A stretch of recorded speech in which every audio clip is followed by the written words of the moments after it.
Sibylle, viens là ma fille, approche. Mets-toi près du feu et écoute ton vieux père une dernière fois. Car demain tu pars. Tu vas rejoindre celui qui sera ton époux et plus jamais tu ne reverras ce château qui a vu naître tes ancêtres. Mais je ne veux pas que tu plonges dans l'inconnu. Alors je vais te dire ce que je sais de la terre qui sera bientôt ton foyer et des gens qui y vivent. Castel Lundres est une seigneurie qui s'étend à environ 3 lieues au nord de la ville de Montpellier, au pied d'une puissante montagne qui semble comme veiller sur toute la région. La seigneurie est vaste. On y élève des moutons dont on vend la laine aux draperies de Montpellier. On y cultive le blé, on y fait du charbon de bois, on y fabrique de bons tonneaux. Mais on n'est pas sur les grandes routes de commerce, on a peu de surplus à vendre. Alors si tu ne manqueras probablement de rien, ne t'attends pas non plus à vivre dans le luxe.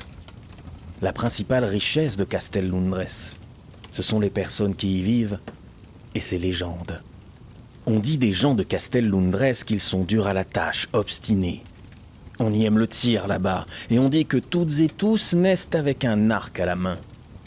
On y fait aussi de forts et bons couteaux, et tous les adultes, hommes comme femmes, en portent un à la ceinture.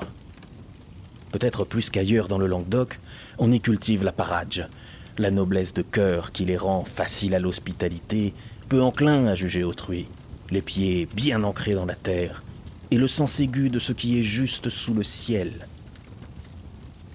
Ton futur beau-père, Enguerrand, est un chevalier exemplaire et un fin troubadour fort connu jusqu'en la cité de Toulouse.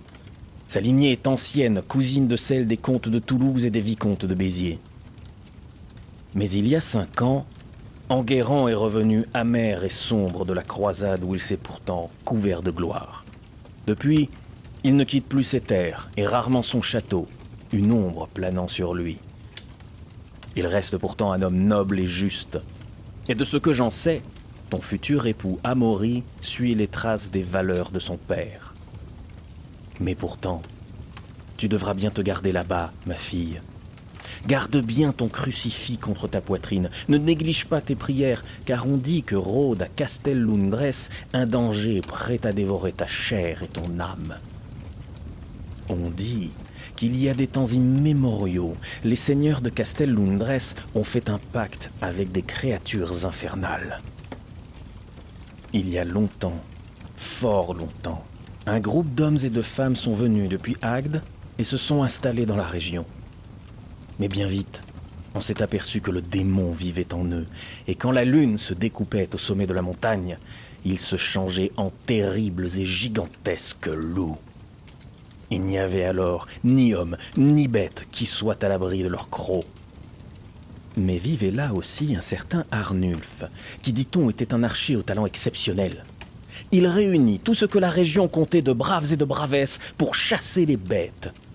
Certains diront que la traque dura 3 jours, d'autres 1 semaine, et d'autres encore 40 jours. Mais toutes et tous diront que toute la région trembla de cette chasse. Que souvent, il était impossible de distinguer la proie du prédateur.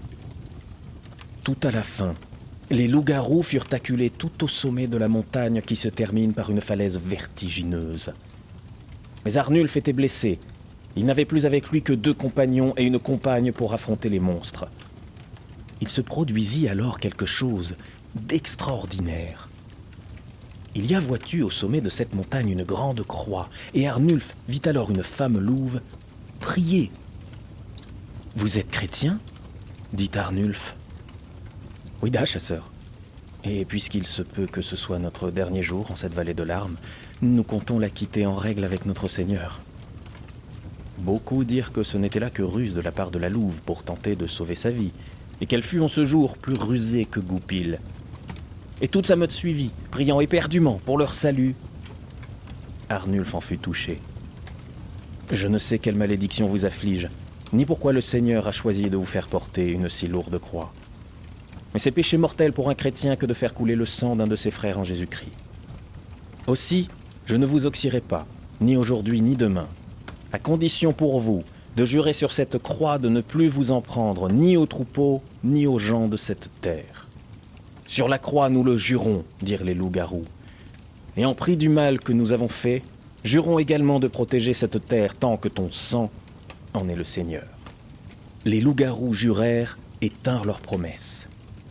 Ainsi, depuis cette époque, cette grande montagne qui domine toutes les plaines au nord de Montpellier est appelée le Pic Saint-Loup. Arnulf fut choisi par les gens de cette terre comme leur seigneur, et il est à l'origine de la lignée des seigneurs de Castel-Lundres. Et dit-on, le pacte tient toujours. Il est des loups-garous qui vivent sur et autour du Pic Saint-Loup qui aident les seigneurs du coin. Les habitants et habitantes les respectent, mais se méfient aussi. Aussi, savent-ils tous tirer à l'arc et ne se déparent que rarement de leur fort couteau que l'on nomme là-bas l'Outrenca-loup, le tranche-loup. Au cas où, on craint les gens de Castel-Lundres, car on ne sait qui d'eux est homme, qui est bête.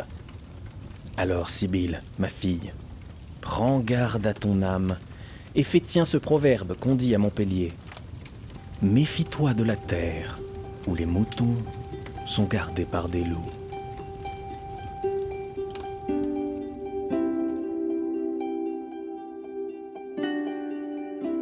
Rôliphonique saison 3.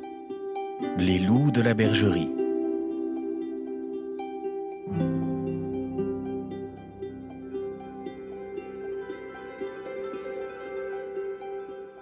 Je dévorerai vos âmes.